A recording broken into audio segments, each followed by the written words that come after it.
2024 के लोकसभा चुनाव से पहले बीजेपी के खिलाफ विपक्ष को एकजुट करने में जुटे हुए हैं बिहार के मुख्यमंत्री नीतीश कुमार। कुछ दिनों पहले तक बीजेपी के सहयोगी थे, अब केंद्र की राजनीति में अपने चेहरे को सामने रखकर वो विपक्ष को साथ में जोड़ रहे हैं। हालांकि उन्होंने स्पष्ट कर दिया है कि वो पीएम पद की रेस में नहीं है, उनका लक्ष्य है विपक्ष एक साथ आए, लेकिन विपक्ष को साथ में लाना एक टेढ़ी खीर है।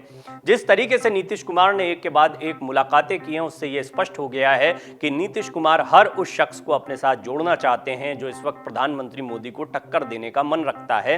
हालांकि इसमें ममता बनर्जी और अरविंद केजरीवाल दो बहुत बड़े पेंच हैं। इनके अलावा ज्यादातर लोग नीतीश कुमार के पीछे खड़े दिखाई देते हैं। हालांकि ये राजनीतिक स्वार्थों की बात है, देखना होगा कि किस तरीके से ये मोर्चा तैयार होता है और इसके शीर्ष पर कौन बैठता है, क्योंकि ममता बनर्जी भी नेतृत्व करने की प्रबल दावेदार हैं और अरविंद केजरीवाल अपनी राजनीति को अपने तरीके से आगे बढ़ा रहे हैं। लिहाजा कई सवाल खड़े होते हैं, लेकिन नीतीश कुमार की समाजवादी पार्टी मुखिया मुलायम सिंह यादव से मुलाकात कई मायने रखती है। अखिलेश यादव जो पहले ही स्पष्ट कर चुके हैं कि जैसा ममता बनर्जी और शरद पवार कहेंगे वो वही काम करेंगे, और उनसे जब मुलाकात होती है, कुछ बातें होती है, तो ये स्पष्ट है कि कहीं ना कहीं वो एक तार बन रहे हैं ममता बनर्जी शरद पवार के साथ नीतीश कुमार की बातचीत का।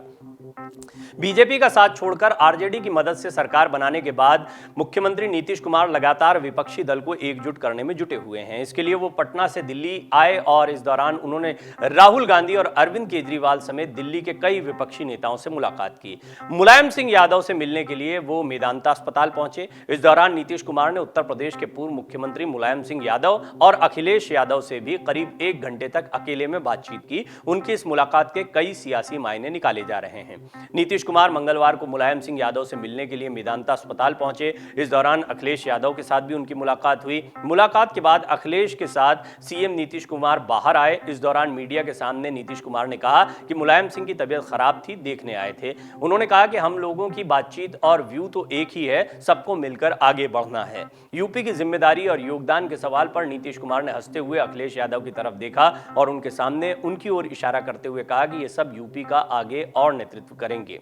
इस दौरान अखिलेश यादव से पूछा गया कि क्या वो लोग नीतीश कुमार के साथ में हैं, तो इस पर अखिलेश ने जवाब दिया, हम सब साथ हैं।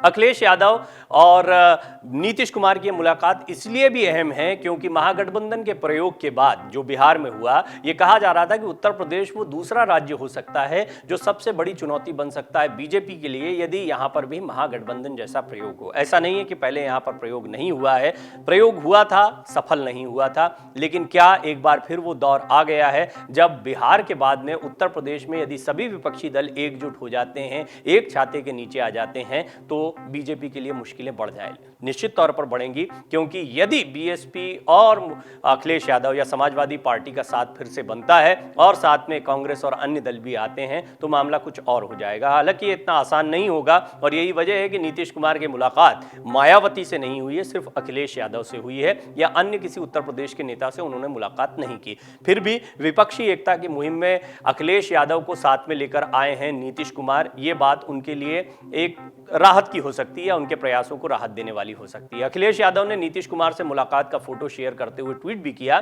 कि आज दिल्ली में एक और मुलाकात शिष्टाचार और कुशल क्षेम के नाम।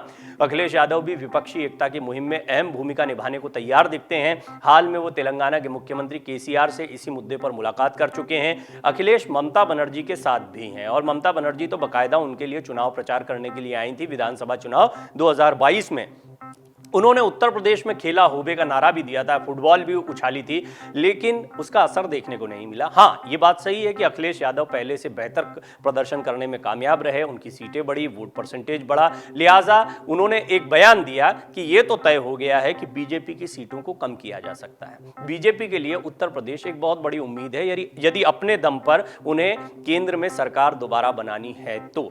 और इसके लिए केंद्रीय गृह मंत्री अमित शाह लगातार प्रयासरत भी हैं। अलग अलग राज्यों के लिहाज से रणनीति बनाई जा रही है। उत्तर प्रदेश उनमें सबसे अहम दिखाई पड़ता है और उत्तर प्रदेश में अखिलेश यादव एक बड़ी ताकत है निश्चित तौर पर। उत्तर प्रदेश में सपा सबसे बड़ा विपक्षी दल है और भाजपा भी उसको अपनी मुख्य चुनौती मानती है। अरविंद केजरीवाल समेत कई और नेताओं से भी नीतीश कुमार ने मुलाकात की और अगर ये मुलाकातें भी कुछ असर दिखाती हैं तो आने वाले दिनों में कोई बड़ा मोर्चा बीजेपी के खिलाफ देखने को मिल सकता है। बिहार के मुख्यमंत्री नीतीश कुमार मंगलवार को जब दिल्ली आए तो मुख्यमंत्री अरविंद केजरीवाल समेत कई अन्य नेताओं से भी उन्होंने मुलाकात मुलाकात की। केजरीवाल और नीतीश कुमार के बीच लगभग 1.5 घंटे तक बातचीत हुई है।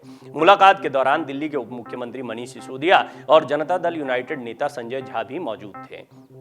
केजरीवाल से पहले नीतीश ने मार्क्सवादी कम्युनिस्ट पार्टी के महासचिव सीताराम येचुरी और भारतीय कम्युनिस्ट पार्टी के महासचिव डी राजा से भी मुलाकात की थी। उन्होंने सोमवार को राहुल गांधी से भी मुलाकात की। तो वामपंथी दल, कांग्रेस, ये तो महागठबंधन में हिस्सा है।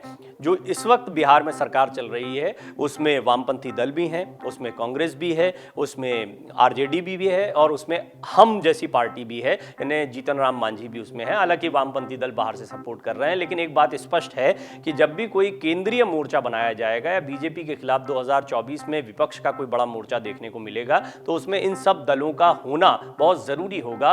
और बड़ा सवाल यही खड़ा है कि क्या कांग्रेस के साथ में ये मोर्चा बनाया जाएगा, क्योंकि केसीआर, ममता बनर्जी जैसे बड़े बड़े चेहरे और खुद अरविंद केजरीवाल भी, जिनकी राजनीति कांग्रेस से इतर है, या जहां जहां कांग्रेस कमजोर होती है वहां वहां केजरीवाल मजबूत होते हैं, वो कांग्रेस के विकल्प के तौर पर उभर कर सामने आते हैं। लिहाजा एक बड़ा सवाल खड़ा हो रहा है कि सारे दल तो एक साथ आ जाएंगे, क्या कांग्रेस पर सभी एकमत होंगे? और यही सबसे बड़ा पेंच है, क्योंकि नीतीश कुमार ने सबसे पहले मुलाकात की है राहुल गांधी से। उन्होंने स्पष्ट कर दिया, उनकी पार्टी ने स्पष्ट कर दिया है कि कांग्रेस के बिना किसी मोर्चे का ख्वाब भी नहीं देखा जा सकता है। इस बयान से यह स्पष्ट है कि नीतीश कुमार इस बात के पक्ष में है कि कांग्रेस के नेतृत्व में या कांग्रेस को साथ में लेकर मोर्चा बनाया जाए।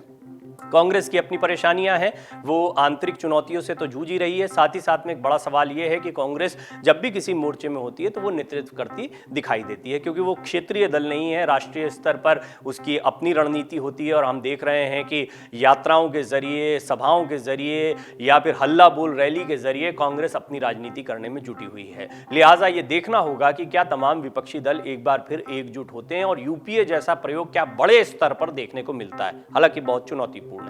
2024 लोकसभा चुनाव में विपक्ष को एकजुट करने की कवायद में नीतीश कुमार दिल्ली में विपक्षी नेताओं से लगातार जो मुलाकात कर रहे हैं उससे यह तो स्पष्ट है कि विपक्ष के ज्यादातर नेता नीतीश कुमार को सामने रख रहे हैं, सिवाय ममता बनर्जी के या केसीआर, जिन्होंने कहा है कि गैर कांग्रेसी मोर्चा बनाना है।